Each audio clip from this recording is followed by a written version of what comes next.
Shout out to Morgan for this amazing book on the skateboard culture. Thank you so much for representing us and let people know what this whole story is about. Cheers! Alors, j'ai commencé le skateboard en banlieue parisienne, dans le 9-4, à l'Île-et-Rose. Ma mère m'a acheté un skateboard quand j'ai eu 14 ans, parce que j'avais envie de faire du skateboard. J'étais très content d'avoir ce skateboard. Et c'était une planche qui s'appelait Banzai à l'époque, orange, qui ressemble d'ailleurs à une des planches derrière moi, avec des roues en plastique qui fondaient quand on roulait trop vite.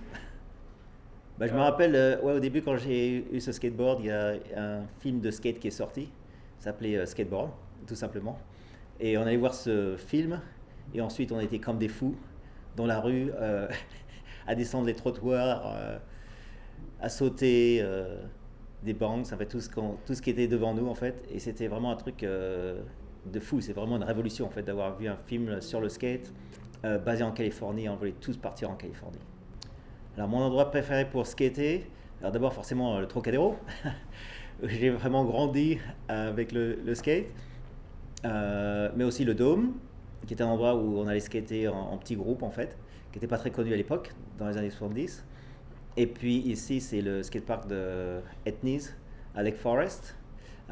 Et sinon un autre spot au bord de la plage que j'adore, à Newport Beach, s'appelle Blacktop. La culture skateboard m'a beaucoup influencé, dans la mesure où c'est une culture qui est vraiment différente des autres, où on essaie de faire des choses différentes, on est toujours avec les autres, donc en communauté, et on essaie toujours de pousser les limites. Donc je pense que ça, la différence, la communauté, et de pousser les limites, c'est quelque chose qui m'a vraiment influencé dans tout ce que j'ai fait par la suite. L'influence du skateboard a un impact très important dans ma vie, la façon de faire les choses. C'est tout très simple en fait, parce que souvent je dis quand on fait une figure de skate, souvent on la loupe en fait, souvent on tombe, on se remet sur les pieds et on repart. Donc dans la vie, beaucoup de choses ne marchent pas, et c'est un peu la même analogie dans le skate, avec les figures. Et ça m'a aidé beaucoup à risquer, à me lancer dans des entreprises, dans des aventures qui ne marchaient pas forcément, me relever malgré tous les problèmes et repartir. Et jamais m'arrêter en fait. Être toujours persistant et essayer de réussir à rentrer cette figure de la vie, tout simplement. Alors la meilleure figure, ou je dirais c'est dur parce qu'il y a beaucoup de figures qui sont assez incroyables, mais une à laquelle je peux penser, c'est l'impossible, The Impossible, parce que c'est pas facile comme figure à prendre au départ, et d'ailleurs beaucoup de pros aujourd'hui ne savent pas le faire, ce qui m'étonne en fait beaucoup, mais c'est une figure que j'arrive encore à faire. Et il y a une autre figure aussi que j'aime beaucoup qui s'appelle le Coconut Swilly. C'est une figure en fait où on roule pas sur la planche normalement, mais plutôt sur la tranche de la planche, et on roule en fait sur deux roues, mais sur le côté de la planche. Et quand j'ai fait cette figure à l'époque, je me demandais comment on peut utiliser un skateboard de façon différente, et je me dis pourquoi pas skater sur la tranche de la planche. Il s'appelle le Coconut Swilly, et ça, j'ai perdu cette figure, malgré que je l'ai inventée, et j'essaye de la réapprendre maintenant, à 60 ans, beaucoup de décennies plus tard. Ça n'a pas été facile de recruter Natas Kopas, c'est une coïncidence totale en fait. C'est qu'à cette époque-là, Natas était en couverture de Thrasher, et donc on a décidé d'aller voir Natas, et s'il voulait skater pour Etnies. Et ça s'est passé à travers Rip City. On est à Rip City, on a rencontré les gens de Rip City, ils nous ont dit voilà, Natas il habite là-bas, et après on est allé le voir chez lui, voir s'il voulait skater pour Etnies. Mais c'est une coïncidence en fait, parce que s'il n'avait pas été sur la couverture, ça aurait pu être quelqu'un d'autre. Ça aurait pu être Marc Gonzalez par exemple, ça aurait pu être beaucoup d'autres skateurs. Et en fait c'est tombé vraiment à pic, parce qu'entre Marc Gonzalez et Natas, c'était les deux personnes qui ont vraiment inspiré le départ du street et qui l'ont fait évoluer de façon fantastique. Travailler avec Sal Barbier, c'est quelque chose qui a été incroyable pour moi, et toujours incroyable. dans la mesure où on s'entend très très très bien. On a la même vision au niveau du style, des chaussures, au niveau du confort, de la fabrication des chaussures. Et je l'ai rencontré en fait dans un salon, d'abord à San Diego, où j'avais un tout petit stand qui faisait 3 mètres sur 3 mètres. C'est mon premier stand dans un salon des sports de glisse. Et là, il est venu, il a vu ses premières ethnies rouges, qui s'appelaient les wraps. À l'époque, c'était des montantes, des chaussures montantes, tout en cuir. Et il a adoré tout de suite. Et à l'époque, il skatait pour d'autres marques. Mais il a voulu tout de suite changer, malgré que je pouvais rien lui donner, en fait, parce que j'étais tellement petit, j'avais pas les moyens. Mais juste qu'il il a vu tout de suite que Ethnies amenait des styles qui voulaient vraiment skater, et il avait envie de représenter Ethnies tout de suite. Donc ça s'est passé comme ça, en fait, un peu même chose, une surprise inattendue, en fait. Comme il vient de la Nouvelle-Orléans, Bâton Rouge, il y a une culture française, quelque part. Donc entre lui et moi, il y a tout de suite un déclic qui s'est fait. On a compris la façon de voir les choses, le style. Tout ça s'est intégré de façon très organiquement et très facilement. Alors les JO, ça peut être une bonne chose pour le skate. Ça dépend comment on approche cette question. Moi, je pense que c'est pas les JO qui vont changer le skate, mais c'est le skate qui va changer les JO. Parce que la culture skate, c'est toujours une culture très dynamique, créative et qui fait changer les choses.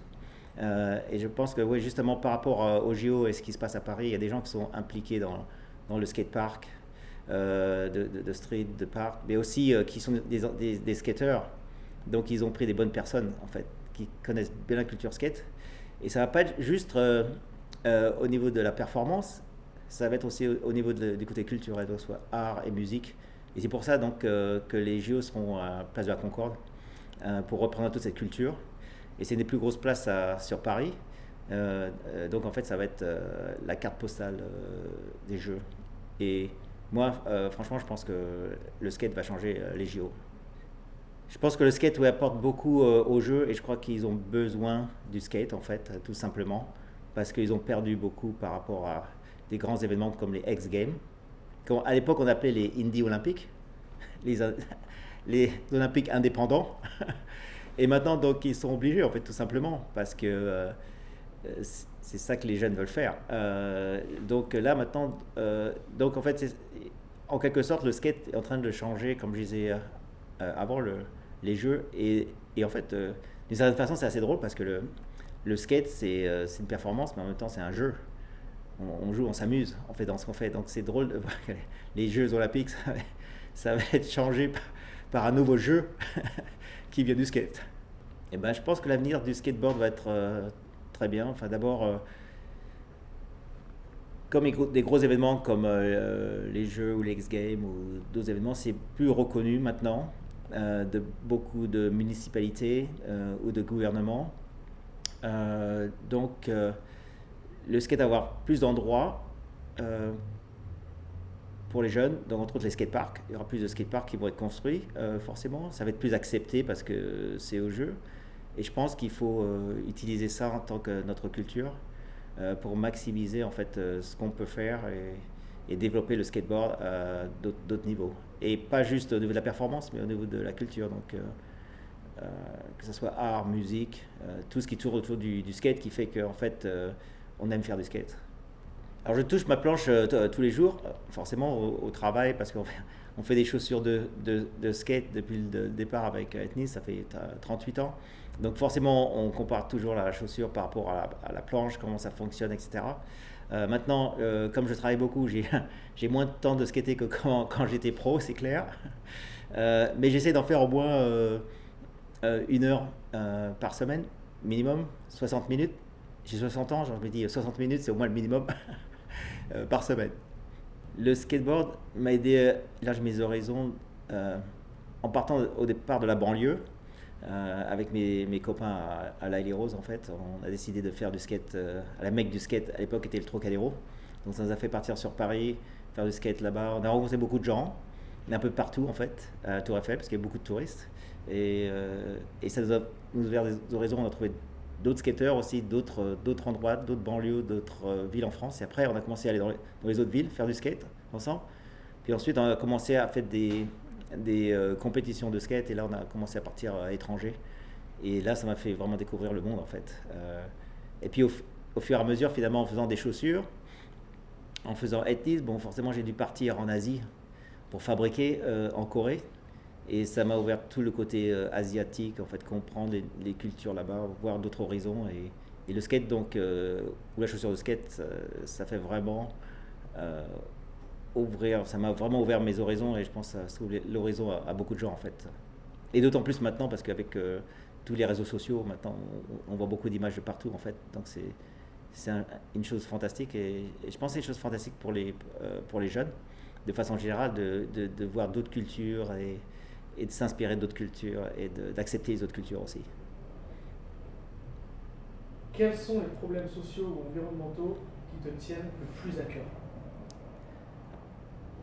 Les problèmes sociaux et environnementaux qui me tiennent le plus à cœur, d'abord, bon, il y a beaucoup de gens qui sont assez isolés en fait avec le téléphone, parce qu'on regarde beaucoup le téléphone finalement et on a moins d'interaction avec les autres. Donc je pense que le skate, c'est toujours bien parce qu'on est obligé physiquement de sortir de chez soi, de rencontrer d'autres gens, de discuter. Donc je pense que ça, c'est toujours très très très très bon pour les jeunes. Et puis au niveau de l'environnement, pour moi c'est clair qu'il n'y a qu'une seule planète qu'on peut skater, où on peut faire du snowboard, ou du surf, BMX, ou mountain bike.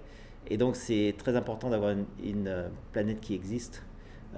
Donc pour nous, entre autres, à Ethnies ou à Soltec, on a décidé de réduire notre impact sur la planète et d'être carbone neutre en 2020. Et en fait, on a réussi à être carbone neutre depuis 2015. Et tout simplement par réduire la façon dont on fabrique des produits. On a commencé aussi à planter des forêts il y a à peu près 13 ans et continuer à absorber le CO2 et créer de l'oxygène en fait tout simplement avec toutes ces forêts. Et on a planté plus de 2,4 millions d'arbres maintenant les 13 dernières années. Donc ça c'est une des initiatives, mais il y a plein de petites initiatives qu'on fait constamment avec les chaussures pour avoir moins d'impact sur la planète. Oui. Alors l'impact sur la planète pour réduire le CO2, en fait, ça se fait partout, tous les jours. Quand on recycle, quand on essaie de faire des chaussures qui durent plus longtemps, que ce soit les bureaux, alors entre autres les bureaux de Soltec où on est là en ce moment, fonctionnent à l'énergie solaire. Et ça, il y a 20 ans, j'ai dessiné ce building qui est couvert de 616 écrans solaires et qui est le premier building basé sur l'environnement ici dans le sud de la Californie. Et ça a inspiré beaucoup d'autres boîtes en fait de faire la même chose.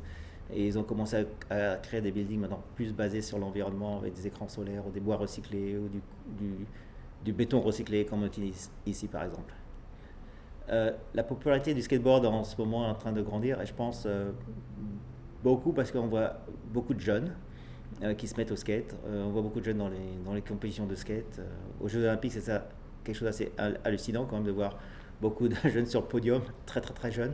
D'ailleurs, la médaillée olympique la plus jeune dans l'histoire des Jeux Olympiques, c'est une skateuse.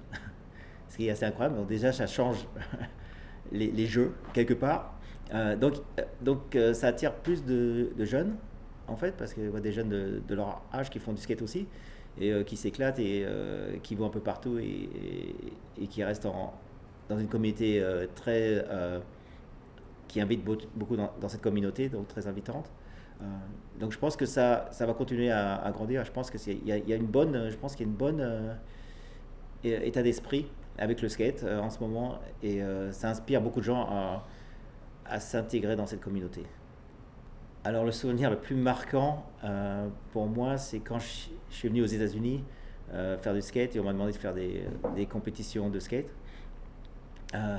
Et en fait, j'ai gagné les championnats du monde de skate en freestyle. Et à l'époque, j'avais aucune idée que c'était possible. Et surtout, ce qui m'a fait le plus grand plaisir, c'est qu'en fait, c'était la première fois qu'un Français gagnait un championnat du monde de skate, et c'était toujours gagné par les Américains. Donc ça a ouvert un peu les yeux au skateboard américain en disant que le skate, en fait, c'est pas juste aux États-Unis, mais c'est parti dans le monde et qu'il faut vraiment s'ouvrir à toutes les autres cultures où les jeunes font du skate aussi, où ils sont passionnés. Et maintenant, on voit bien, il y a beaucoup de skateurs qui sont très forts d'un peu partout, que ce soit de la France, du Brésil, du Japon. C'est vraiment ouvert maintenant. C'est plus américain autant que c'était à l'époque. Là, c'est vraiment démocratisé et c'est vraiment un phénomène mondial.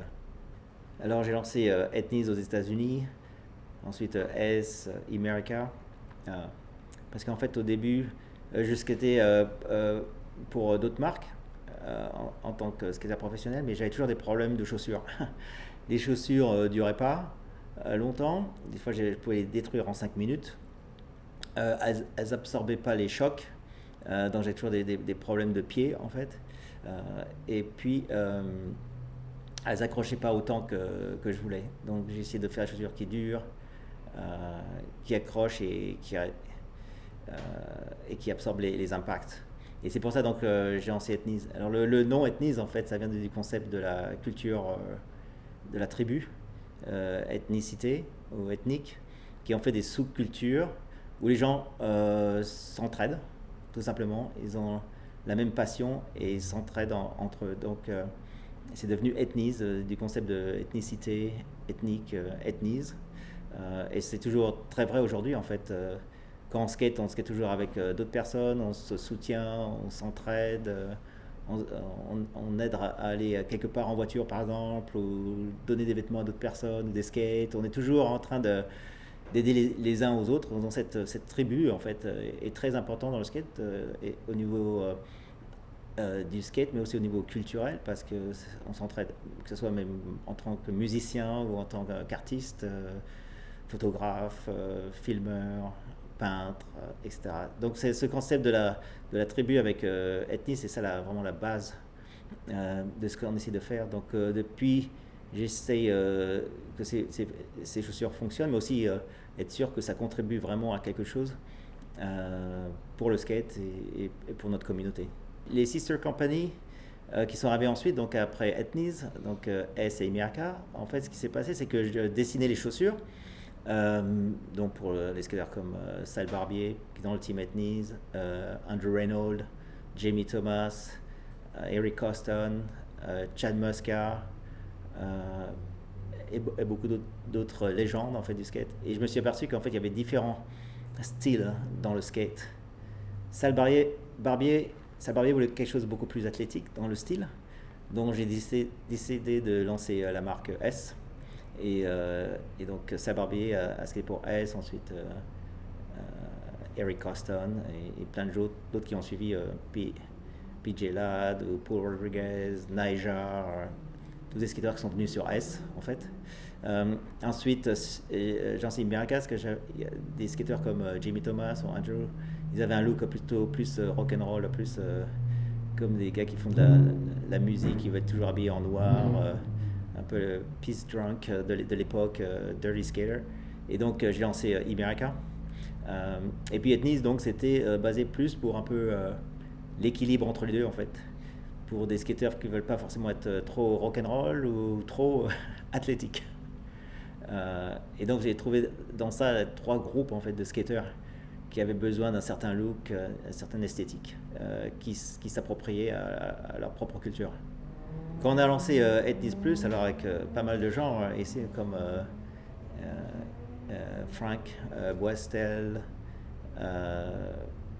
Eric O'Bray, Don Brown et plein d'autres personnes qui étaient ici ou qui sont encore ici. C'est parce qu'on voulait des chaussures un peu plus sophistiquées dans le lifestyle, en fait, tout simplement, et un peu plus branchées pour certains types de magasins. Et donc c'est pour ça qu'on a essayé de faire des chaussures des meilleurs matériaux, qui étaient encore des chaussures skatables aussi, mais plutôt pour juste pour le style, plus que pour la performance, de faire une grosse trick de 20 marches par exemple. C'était plus basé pour un style en dehors du skate, donc c'est un peu after skate d'une certaine façon. Alors Ethnies Plus a touché beaucoup de gens en dehors du skate, qui ont adoré le style. Et puis finalement, Ça marchait bien. Puis finalement, au fur et à mesure, on a décidé d'intégrer ça plus dans la marque parce que pas mal de boutiques qui existaient à l'époque ont commencé à fermer. Donc, c'était plus vraiment possible de faire ce genre de produit. Avec cette technologie, on essaie toujours de pousser les chaussures pour que ce soit des meilleures chaussures de skate. Et entre autres, on s'est aperçu que pour vraiment comprendre en fait comment absorber un maximum d'impact, il fallait faire des études biomécaniques sur le skate. Ça veut dire qu'il fallait savoir l'impact qu'on avait dans les chaussures. Et donc, on a fait des études avec caméra, avec des scientifiques, pour vraiment savoir l'impact. Alors, par exemple, quand on est debout, c'est une fois le poids du corps, l'impact sur les pieds. Si on court assez vite, ça peut être 3 fois le poids du corps, l'impact. Quand on fait un dunk en basket, par exemple, ça peut être 7 fois le poids du corps. Mais quelqu'un qui saute 20 marches en skate, c'est 17 fois le poids du corps, l'impact. Donc, il faut pouvoir absorber ces impacts. Il y a eu des études de biomécanique qui ont été faites pour la course, pour le basket, pardon. Mais beaucoup de gens faisaient des chaussures de skate avec cette information. Mais quand ça passait au-dessus de 7 fois le poids du corps comme impact, on ne peut plus absorber les chocs en fait pour le skate. Donc on a été obligé de vraiment faire l'étude et comprendre qu'est-ce qui pourrait être les matériaux en fait à utiliser. Entre autres, on s'est aperçu que le gel, c'est un très bon matériau pour absorber l'impact. Le seul problème, c'est que c'est cher. Il faut qu'on fasse des produits de skate raisonnables quand même pour que les gens puissent se permettre, parce qu'on sait très bien que on utilise beaucoup de chaussures, donc on n'a pas beaucoup d'argent en fait pour acheter des chaussures, donc on est très sensible à ça.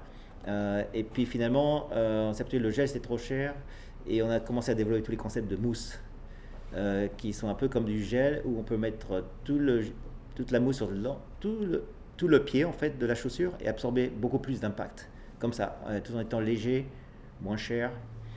Et donc on a développé toutes ces technologies autour de STI Evolution Foam.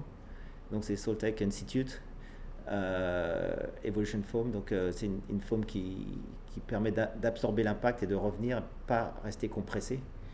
Et alors le but vraiment de faire tout ça, c'est d'avoir moins d'impact et de pouvoir skater plus longtemps, d'avoir moins de problèmes de cheville, de genoux, de hanches, et pouvoir skater le plus longtemps possible. Et ce qui s'avère en fait vrai, parce que quand on voit beaucoup de skateurs qui skatent encore aujourd'hui, et il y en a beaucoup qui étaient dans le team Soltech, qui ont utilisé ces technologies en fait. Et ça permet d'avoir une longévité très importante pour les générations du passé, mais aussi pour les générations du futur. Alors la technologie de biomécanique qu'on a utilisée, en fait, elle a été utilisée dans d'autres boîtes. On a inventé pas mal de choses en fait ici, entre autres le concept de ces mousses en fait. Il y avait un concept, c'était des boules en fait, qui rebondissaient. Et finalement, on n'a pas fait cette technologie parce qu'on s'est aperçu que c'était instable, qu'on atterrissait, ça rebondissait trop dans tous les sens. Mais en fait, ça a été pris par une autre boîte qui a lancé le Boost et qui a très bien marché en fait. Et c'est venu des skateurs. C'est ça qui est assez incroyable quand on y pense. C'est venu simplement du fait qu'on est des skateurs, qu'on a le seul centre de biomécanique pour le skate. Et que, comme je disais dans les questions précédentes, les skateurs ils pensent toujours différent. Ils essaient de faire toujours quelque chose autrement, comme une nouvelle figure, par exemple. Et donc on a inventé plein de choses en fait qui ont été prises ensuite à l'extérieur de la culture skate. L'État français a bien écouté les skateurs, ils ont au moins un maximum. J'ai fait des meetings avec Tony Estanguet, qui est président des Jeux sur Paris, pour expliquer la culture skate et pourquoi en fait il faut bien faire ça à Paris pour vraiment bien représenter, que ça soit respecté et que les skateurs respectent l'événement qu'il va avoir à Paris, donc avec les Jeux. Et il a bien écouté, il a bien compris. Et d'ailleurs, pas mal de ses enfants font du skate. Donc c'est bien. Et il a pris des skateurs pour faire le skatepark à Paris, pour faire l'événement à Paris. Donc il s'est bien entouré de bonnes personnes comme Stéphane Larence, par exemple, donc qui s'occupe du skatepark, de street et de parc.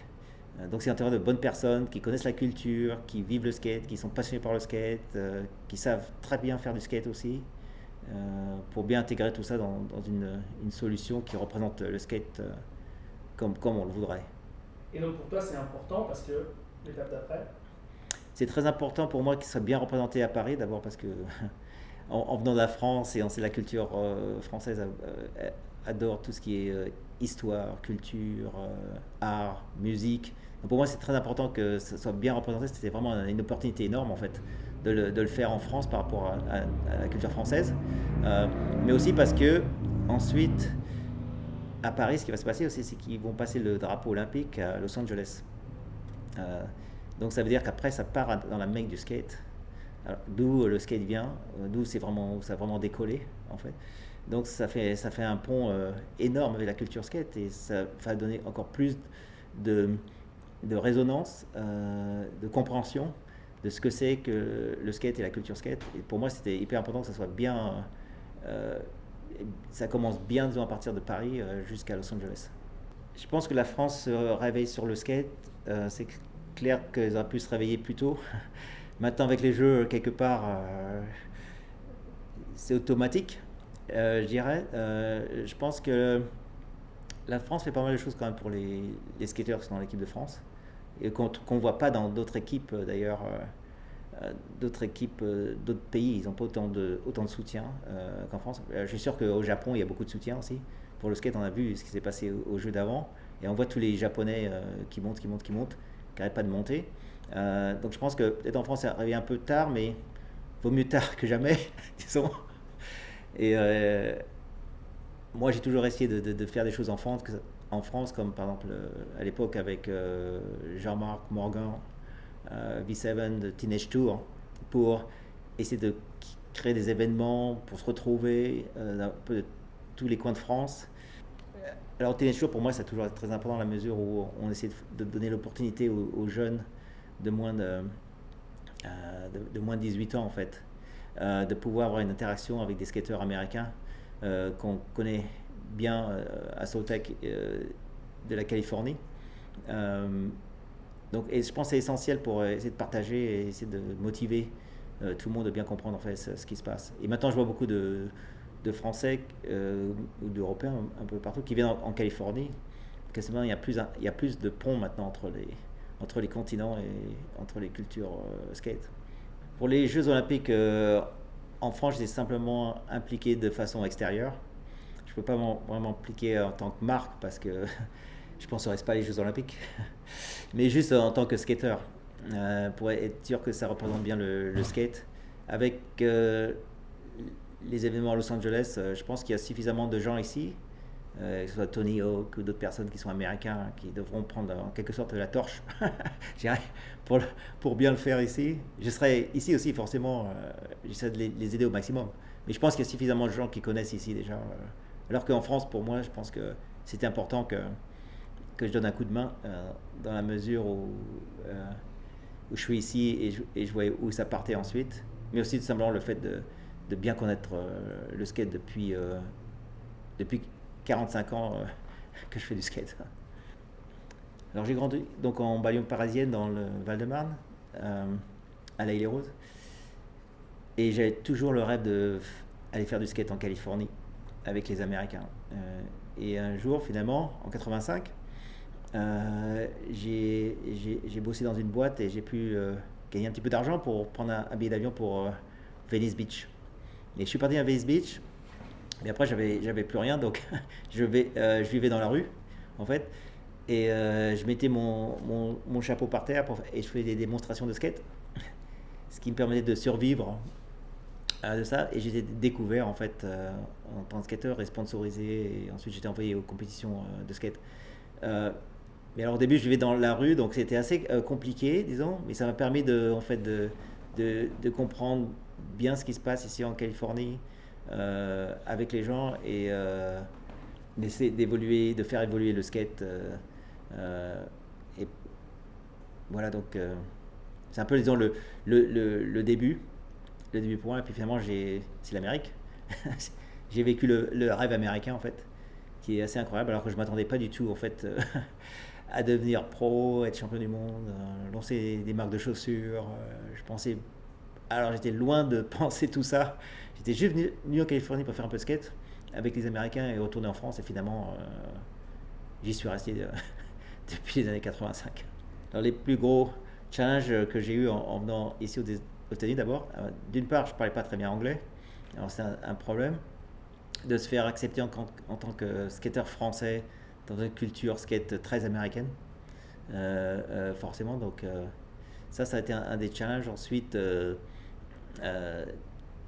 d'essayer de trouver des sponsors. En fait, les sponsors sont venus assez vite, en fait, parce que je fais pas mal de figures. Et ensuite, de lancer une boîte aux États-Unis sans rien comprendre. Et surtout, j'ai jamais été un businessman, en fait, du tout. J'étais plutôt intéressé par l'innovation, la création, inventer des figures, c'est ça qui m'intéressait. Et alors, donc ça, c'est toujours un challenge de tous les jours, en fait. Comment faire fonctionner le business, enfin pour moi. Et puis aussi par rapport à beaucoup de grosses marques énormes et surtout en tant que skater indépendant qui essaye de faire ça enfin, avec pas mal de gens avec qui je travaille forcément là, qui sont skateurs aussi mais quelque part c'est avec des fonds très réduits et c'est d'exister à travers tous ces challenges, le challenge des grosses boîtes énormes qui essayent de prendre les parts de marché constamment. Et par rapport à une petite boîte de skateurs qui sont là, qui y croient, qui sont passionnés, qui poussent toujours, mais qui ont moins de ressources financières. Donc ça, c'est toujours un challenge énorme. Mais bon, ça fait 38 ans quand même qu'on le fait. Et on continue à y croire, on continue à vouloir continuer notre aventure dans cette passion du skate, dans cette vie et cette culture du skate. Alors, le fait d'avoir lancé toutes ces marques à partir des États-Unis, c'est vraiment quelque chose. C'est vraiment, on se demande comment on peut faire ça.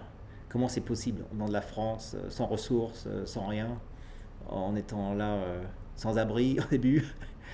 Mais, mais je pense que j'ai eu en fait beaucoup de chance d'une façon, mais j'ai aussi beaucoup bossé. Je bosse toujours 18 heures par jour, tous les jours, tous les week-ends, jamais pris de vacances.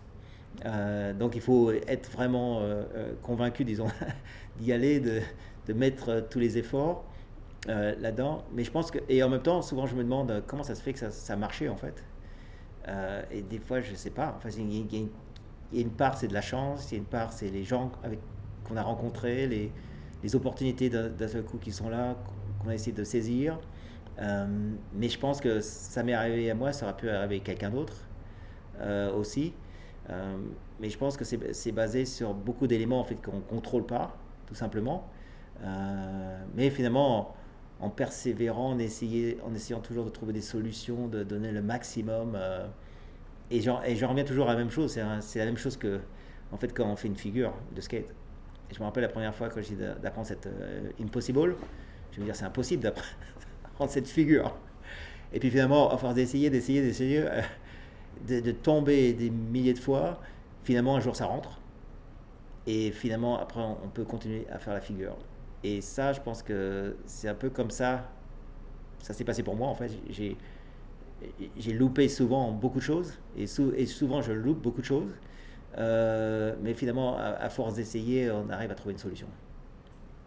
Mais c'est vraiment, je dirais, c'est vrai que, en fait, c'est vu de l'extérieur, même vu de l'intérieur, vu de moi, je me dis que c'est vraiment un truc incroyable. Je ne sais même pas comment ça a été possible, en fait. Mais je pense qu'il faut, des fois, c'est un peu de la naïveté, en fait. Il faut essayer, il faut y aller, il faut réfléchir, mais des fois pas trop réfléchir non plus. Sinon, on ne se lance pas et on n'essaie pas, en fait. Et on ne sait jamais après ce qui aurait pu arriver.